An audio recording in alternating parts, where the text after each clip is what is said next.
Leadership Across the Table with Beacon Legacy Group. This week we've got an awesome guest. I've known Matt for a long time now, Matt Brown, with the rebrand 304 Family Wealth.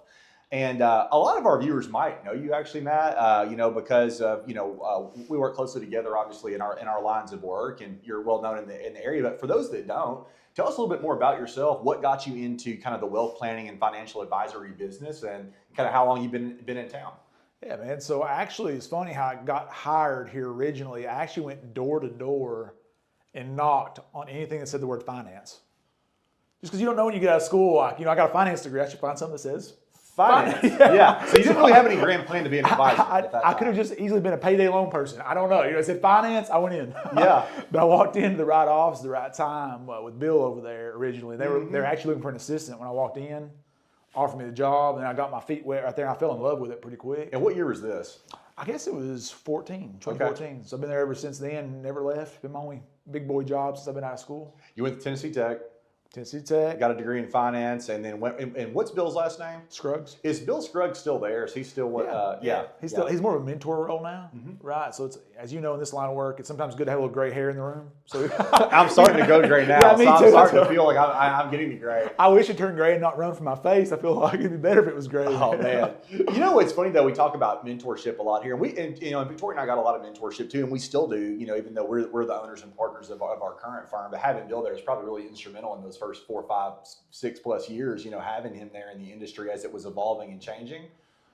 We're in a very emotional industry, as you can imagine, right? Yeah. So it's just good to have somebody that's been through the 08s, the tech bubbles. He's been through those bigger downturns, and we've had some downturns of our own to speak of now. Sure. We're more veteran in the industry, but having him there to kind of bounce stuff off of and kind of get the ropes on it, it's just kind of good for pep talk every once in a while.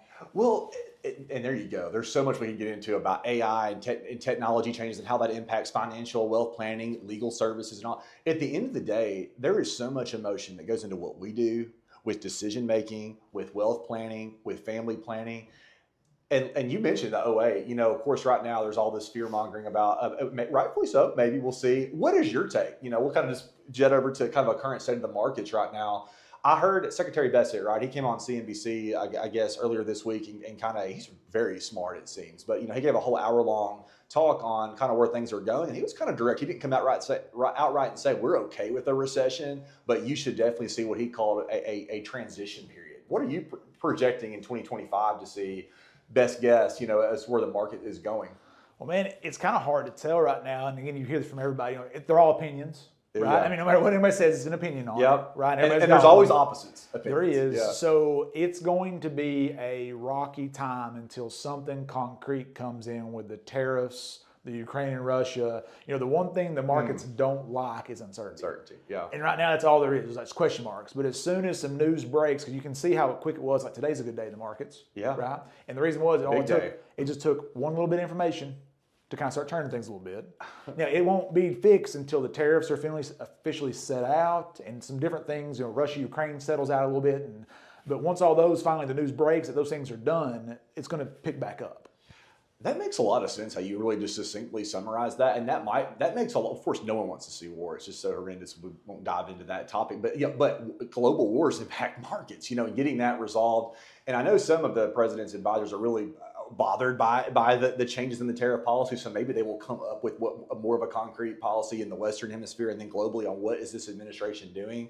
But it looks like, just like that, the market can correct. So it sounds like you're not solo. There's going to be a 2008 recap or something like that. No, we're not seeing that. We're seeing some. Again, it's choppy, but we know what's causing it, right? I mean, what's causing it's very upfront in your face. All it takes is some fixes to that. And you can tell, the administration's not wanting to do those tariffs. That's why it keeps delaying them and not knowing, moving around a little bit. Pivot out of it if he needs to. Well, we're hoping it's negotiation. Right? Yeah. We're hoping that's the whole purpose behind this, and no one can read the man, but we're hoping it's a negotiation to get people to the table, give us some recession, give us some different things on their side of them. Yeah. Hey, give the U.S. some different counters, but hopefully as soon as they come to the table and kind of give him some stuff he wants to hear, they might not ever come to fruition, or they might not. People just need to hang on, a little bit here. Part of this is with the daily news cycle with X now and mainstream news too. All the different media is hitting us. Turn it off. Just turn it off, you know? Yeah. But, I think that's true. What people need to realize with the tariffs too is, right, we've got $1 trillion trade deficit that they're trying to correct. Like, that's not normal. It's just been normal for a long time, and that's part of what the negotiations might be. Going back to your business, Matt, staying on topic with when families come in to see you, maybe this is the first time that they've had a financial advisor, whether that they've taken an IRA out of the workforce in retirement, or maybe they're younger, they're millennials, they're our age, and they're getting started. What are some of the biggest pitfalls you would see? Brand new couple comes into your office. What are some of the things that they might be saying or thinking that you have to kind of dispel and course correct? There's no such thing as quick money. Right? People kind of come in thinking that we're like the Wolf of Wall Street over there. Like, there's no such thing as just quick money. And a lot of people don't really know, kind of like when they walk in with you, you don't really know the full spectrum of what you're walking into. Yeah. Right? Like all the different things you can offer, the different services. And they just think like you go in there, you give them your money, you walk out, call me if you need me. And it just doesn't work that way. And that's a big myth in our industry, right? They think it's all, we manage money, we play stocks, but that's really the smallest portion of what we're doing nowadays. Yeah, exactly. So, a lot of people, again, they're saying, hey, here's X amount of money, and I expect you to get a 20% return on this, and I'll see you next year. And it's kind of like, hey, and part of the education, again, is it really trying to get families to look at, again, zoom out, turn it off, take the app off your phone that's following the market every day, but looking out, whether it's from 1980 or 90 or even 2000, which is now 25 years ago, and trying to get them to look at a strategic view of investing based on their age and their risk tolerance and that kind of thing. Yeah, numbers all look good long term. When you look at the graphs, you look at your up. graphs online, if you really want to narrow down, it has some bad years and bad quarters, but it's hard to find a bad 5-10 year stretch on rate of return over that period of time. Mm-hmm. So you can't look at things now, like you were saying, time frames. That's why people come to us. Some advisors ask you, like, how do you want to be invested? Well, I don't use that philosophy. There's a reason you're here. I'm going to tell you how you should be invested. Right? Yeah. You're paying us to kind of tell you, kind of like a doctor. You don't walk into your doctor's office and say, I want this prescription. Yeah. You come to us to kind of look at what you've got going on and kind of tell you, in your shoes today, this is what you need to be doing. Whether you want to do it or not, that's up to you. Oh, I love that. And we see that too in our line of work. It's kind of like, why did you come to an estate planning practice if you were going to tell us how to write your trust agreement, or if you don't want to take our advice on it? It's like, I understand what you're saying, but do you think you know this better than us? We want input, kind of like you. We want input. Like sure. You need to guide the conversation, but at the end of the day, you're here for a reason. It's because you know something's missing, and you want to figure out what's missing and where you're missing out on. Where can I get better at? We're a coach. Where can I get better at this year? And that's where so much value is in your line of work and our line. It's not about clicking the buttons and the numbers on the screen. It's making sure that we're out of our echo chamber. We're not serving as our worst enemy in our in our investing decisions and our decisions long term. Purchasing that gold ETF or the crypto ETF or whatever that you see everyone talking about it in 2022 or 2025. Is that the right thing long term? And helping people out of what might seem like a really good decision if you're in this echo chamber, but helping them step out and look at what's best for their family over the long term. Yeah, it's not emotional, and that's the big thing with us and the big thing with you. People that are coming in and asking questions and needing help, a lot of times they're emotional because they're in the middle of it. You're a lot more emotional when you're in the thick of it, having a third party look at it brings the temperature explain, down. Yeah, outside third party. We've gotten a lot of calls the past couple of weeks. Do we need to sell everything and move to cash? No. Look at it's down a lot from the peak, like quite a, percentage wise. But please don't trade all of your assets. Again, year to date, last 12 months, we're not down that much. We've had a good little run here. It's okay for a pullback. Pullbacks are normal.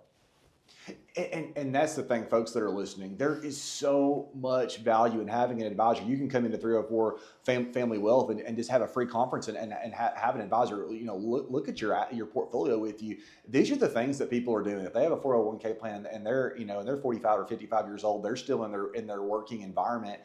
They might read a couple of articles online or something, and they're just sell all, and they're making her. This is what happened in 2008. People who didn't sell, profited immensely by holding on to the gold.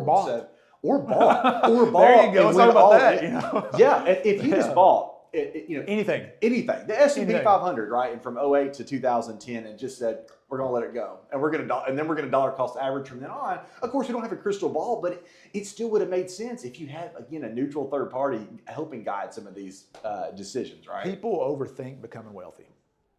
They overthink it. Yeah.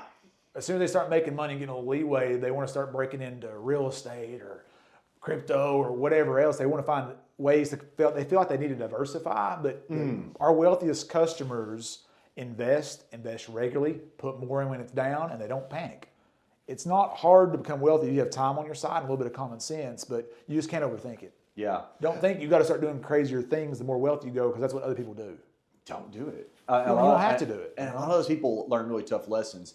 And we see that is just, having that wisdom, right? Of having that long time horizon. That's who wins in business. That's who wins in life. That's who wins in investing. It's keeping that long term time horizon and don't deviate. We see that in our practice. Now we have folks that are heavy real estate investors, and guess what? They've not invested in. They haven't really invested a lot in the market, and they might have $5 to $10 million in wealth. On the flip side, we see folks come in that may be a client of yours or another advisory firm or whatever, and it's like they might have a single family home, but they have got it. When you look at how they've invested, they've stayed true to their philosophy, and they've done it for 20 or 30 years, and they've amassed a lot of wealth in their investment accounts, and it's... Well, you said it good there too. I think investing, especially when it comes to the markets, brokerage accounts and things, no matter what your wealth is, you need that, because you see it the way I have.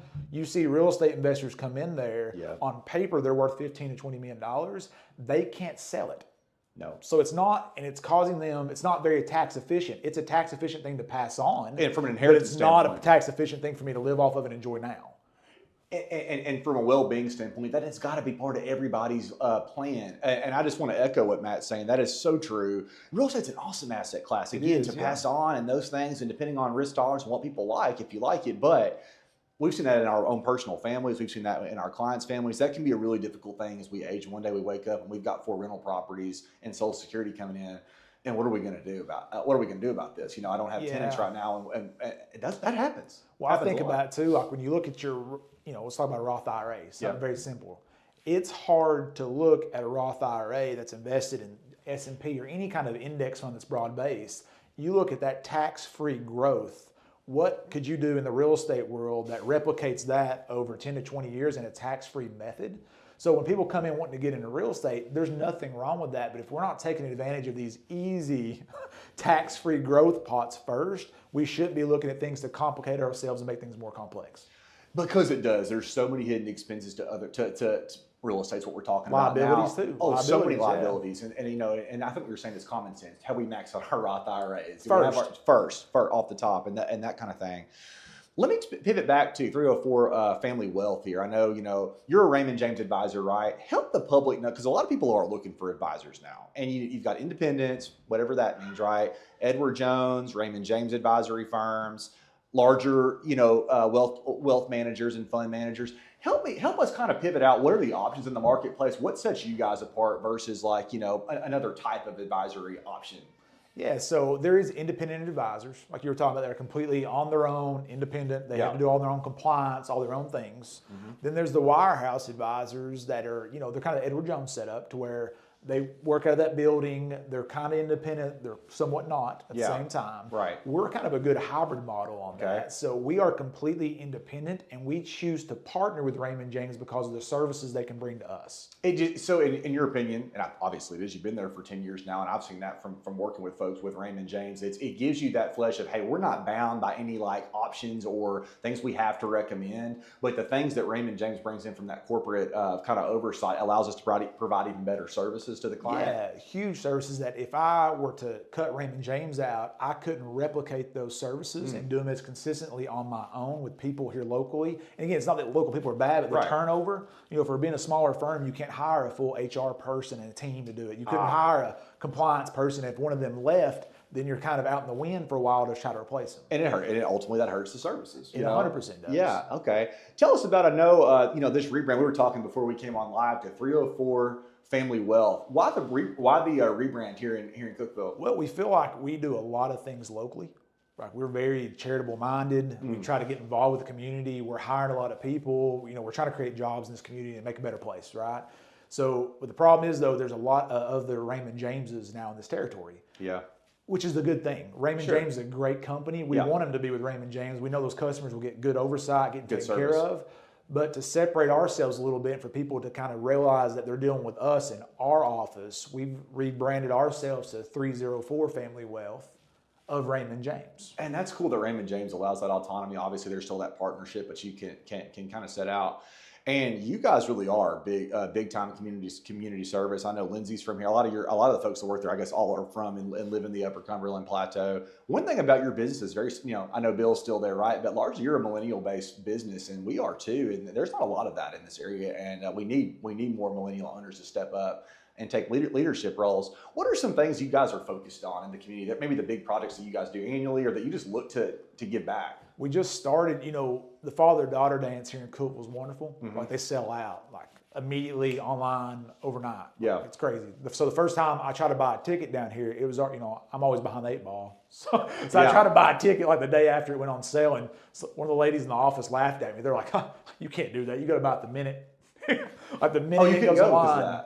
Oh yeah, so I couldn't go, and I was like, wow. I said, well, we've got the resources, and our local Jamestown, up there where I'm from, doesn't offer this anywhere. Oh wow. So we actually spearheaded and created our own father-daughter dance in Jamestown that we actually do all the organization for, spearhead it, we staff it, our employees donate for it, and we've been putting that on there for 2 years, and we had 100 people up there attending that event, and we donate that to a local charity up there. That's our biggest event of the year, because that takes a lot. It takes a lot. You can't do too many things. We're constantly looking at. We don't have something like that yet. We're going to correct that. I think this year we've got some ideas, widows and things like that. We're thinking about. That's a huge thing. That's really sad, actually. I mean, I've got a 1-year-old daughter, so I didn't go. What am I going to do? But that's a problem. And so you got 100 people come to your event. Up there, it's grown the past couple of years, and we actually had some people from Cookeville come up there this year because they couldn't go. Well, it's exactly. They couldn't go up there, so it's a good thing to offer up there. But we're all the time looking. I think we made over $40,000 of local charitable donations in the communities last year we served. Really? So we are really striving we're putting money back into the communities. So when you invest with us, you're investing in your community. Yeah, and that's it's just such an awesome thing. And you decided to stay here, after college. You didn't go to Franklin, you didn't go to Murfreesboro or Chattanooga. You stayed in the Upper Cumberland Plateau, and now, you're giving back in a big, impactful way to Jamestown, Tennessee, that needs legal service. They need everything, these beautiful areas of our state.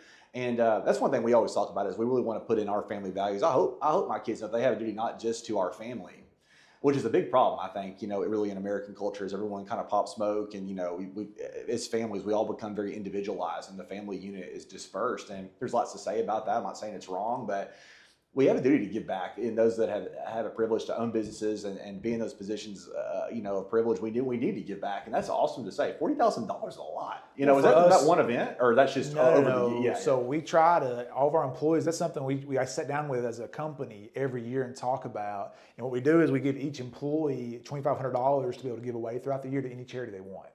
I think Cassie just gave to a local charity. It's going to be on social media the next week that she's giving over $2,000 of bed supplies to a local charity. But I think that's a good incentive to my employees, because I could easily pay that to our employees, but they're willing to give that back to the communities. So instead of taking a pay increase, they're going to donate that money as a group. Yeah, it becomes part of your essentially your core, whether it's stated as a core value or not. It's part of the culture there. It is, actually. And it's attracting other employees to work there because they see us giving back and they want to be a part of something. Some people, especially the younger generations out of school, they're looking to be a part of organizations that give back and pump into the communities. It's important to them. Yeah, culture breeds more culture, and we see that here, and we're ruthless about it, about keeping it that way. We don't want it, and you're setting that, and it brings people that already milled right into that culture, right? And the culture is self-selecting over time to bring those people in. That's awesome. I know you're a person of faith, Matt. How does that impact how you lead? As a leader, as a manager there with Raymond James at your firm, and obviously you're giving back is part of that, I think. But how do you speak to that as part of your faith? Yeah, and I feel like you've got God put us on earth to create and be good to others. That's a big deal, especially if you're an entrepreneur. Yeah. And at some point in time, no matter what stage you're at as an entrepreneur, it's going to come full circle. And a lot of people don't hit that point until they've hit a peak in their career. Yeah. So as you're always, like us, and you're driven just like I'm driven, just like most entrepreneurs are driven, until you hit to a peak to where you can actually get to the top to where you were aiming to go, and you actually take your nose off the grindstone and look up, that's when you're going to realize if what you're doing is really fulfilling, or whether you should be doing something on top of what you're doing. Because we're driven people, like we're grinding, so you don't slow down while you're grinding until you get to the top. Yeah. And that first breath you can take, and that's what happened to me about 2 years ago. So I worked very You hard. woke up one day and it's like, man. I didn't wake up. I actually became debt free for the first time. Oh. So that was the peak for you. That was the peak. As a financial guy, me and my wife sacrificed. We did a lot of things. We paid off our house, paid off the business. Yeah. And the second I had it all paid off, I thought I'd feel just all sorts of good things. And I got it all paid off. And then I looked in the mirror one day and I was like, that wasn't as fulfilling as I thought it would be. It wasn't. There's not this magic euphoria and like clarity now that I. Well, it felt good. Like, sure, I feel 100%. But then you sit there and look at it, you're like, I just worked myself to the bone for 10 years. Did I really take care of the people around me while I was doing it to get there? So once I had a chance to step back and look at it from that angle and be like, that was, I worked hard, I sacrificed a lot, but think about the stuff I gave up along the way to get there. I mean, what's it all worth if I don't do something good with it? You've got and that's what we've been called to do, and sometimes that's hard. And it's important to always reflect and do that. And at some point, I agree with what you just said, Matt. At some point, some people may get to that peak, whatever that might be in their life or in their career or their business at different times. But you're going to get there one day. I hope everybody does. That's part of the wealth. Yeah. And that's it's kind of crazy the more you learn about it, the psychology behind it. You hear about some people like in these third world countries that are happier than we are here. Oh, yeah. It's because they don't ever have time to think about the big picture. They're worried about what they're eating tomorrow. Oh, man. But then us here, we keep getting this cycle of just chasing stuff. But once you don't live in the now at all. Well, it's just you don't have the opportunities to, because you're always looking for your next meal, your next paycheck, your next whatever. But if you ever get to the point to where you're actually financially free, that does set you up to where you can actually, for the first time, big picture. Wow, a lot of it's just psychological. What you were saying, when you get there, all of a sudden you can reset your mindset and start thinking more. And I've seen that, traveling abroad, in Laos and Thailand, Colombia, really anywhere I've been, that might not be like Europe proper. It's like, whoa, how are these people seem so happy here? They're happy to have the meal tomorrow. I think they don't think really, about the grand scheme of things. I think it might just be. It's like how we wake up and we go. It's a blessing though, but I can tell you, mental health and stuff is going to get a bigger crisis long term because the easier things are for us, the more time we have on our hands. You know what I mean? You better have a fulfilling mission. You better know what you're doing and what the whole purpose of this thing is. As we talk about generational wealth, as we kind of come up to a close on our interview, that's a big buzzword now, and for good word. We talked about getting ourselves, and a lot of our clients right there still working with their own family. But as we talk about preserving wealth and passing wealth to the next generation, and for the viewers, wealth is all relative, right? It really is. But what are some of the things you just want to speak on about what advice you give to whether it's parents or maybe grandparents on? Of course, that's a lot of what we do too. But from a financial advisor standpoint, what's some advice to set people up for this generational transfer of wealth? Yeah, so that's one of the reasons we've been so successful at our firm, and it has to do with me being, us being a little younger and seeing it, right? It's kind of one of those things that we see it, and we kind of see the big picture of this. So, as we deal with customers, we realized real quick after the first time it happened, we were dealing with an elderly customer, and we didn't have a relationship with their family and their kids. Well, we're young, we're 33. So the customer passed away, and then that whole account, that was a large account for us, went somewhere in Nashville or Franklin. Yeah. And the reason being was because we did not have a relationship with their family, and they didn't get that with us. Yeah. So the way we've set ourselves up now is that, no matter how good of a job we do as a firm taking care of customers, if that next generation doesn't know how to handle it, it's all worth nothing. If they don't have someone they can trust to give them the advice on it, what's to stop them from cashing it out and going to Vegas with it if they don't know? Because a lot of times, especially if you inherit some money, no matter who you are and you don't have a relationship with somebody, you're not going to listen to that person about money. Mm-hmm. That advice is just not going to be of any relevance. You have a relationship with them. Like, you don't trust them to listen to them. Yeah. So with us, though, we really kind of pushed, and that's one of the reasons we have so many advisors in our office compared to other local advisors. Yeah, I noticed that. Yeah. Is that, we've got it structured to where no matter what size of customer you are, we will handle your accounts as long as you're a good person to deal with and have, as long as you're a good person to be around and you're trying hard, we'll help you. But doing it that way, we have a lot of our grandparents, parents, and grandkids all in-house, and we're getting ahead of the tax curve on a lot of these things and also building relationships. And here's the thing from my perspective on what you just said is so important from the estate planner. When we have, and I consider you, you're with Raymond James, but because of how you're set up, it is like an independent advisory firm. And when we get a referral from you, you've already been, because you've been with the parents, you probably have a relationship with the children. If there's a referral based on some issues, you've identified what is likely a tax issue, just family planning concerns. And when there's a handoff over to us, we don't work alone. That's where estate planners in our industry have rightfully so, might have a bad rap is they're giving advice that is in conflict with this family who has known a particular advisor maybe for decades. In many cases it is. And when we work together on that, that legacy plan comes together, in a beautiful way. But if you didn't have a relationship with maybe the millennial child or whatever to help with that, they're going to be their own worst enemy. They're not going to. Yeah, like one of the biggest things we see is these multi-million-dollar, grandparents or parents, right? Yeah. So they've got all this pre-tax IRA assets from their whole career.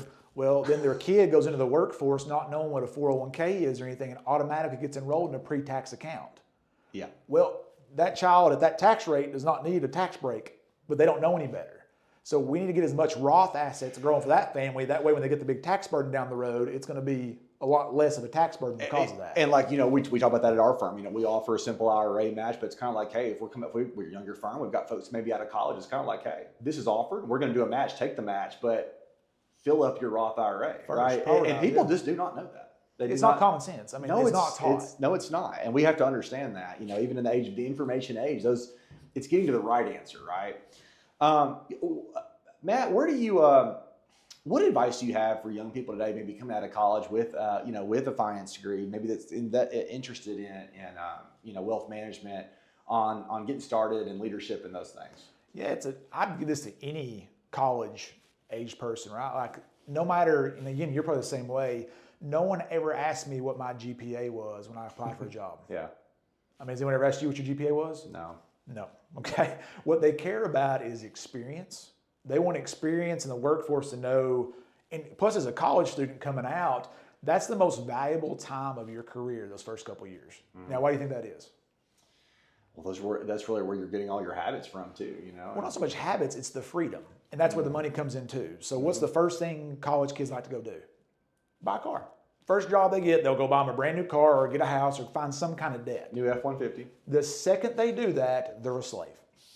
Yeah. You cannot go be an entrepreneur or find something you're passionate about because you have a payment. Yeah. And now that you've just taken all that opportunity off of your plate, so to speak, or it could be. So like with me, I was able to find something I love to do. And you can tell I'm passionate about it. I talk fast. I'm energetic, right? So I'm passionate about what I do. But I would not be able to do this job because I started out with a college degree in this job making $9 an hour and I had to pay my own expenses. Does that sound fun with a college degree in finance coming out of school? No. It does not. But I was able to do that because I didn't have debts and it offered me to find something I'm passionate about and be able to pour time into it because I didn't have to have a payment. So with any college kids coming out of school, you don't have to know what you're doing, but you're going to be able to find what you're passionate about. And if you're passionate about it, you will make money, right? It's just part of it. If you love what you do, the money's going to come, and it does. But people don't think of it that way. They want the highest paycheck, the fastest pay. They don't realize they're going to work in a cubicle for a corporation that's going to cut you loose in 10 years from a pay cut. Yeah.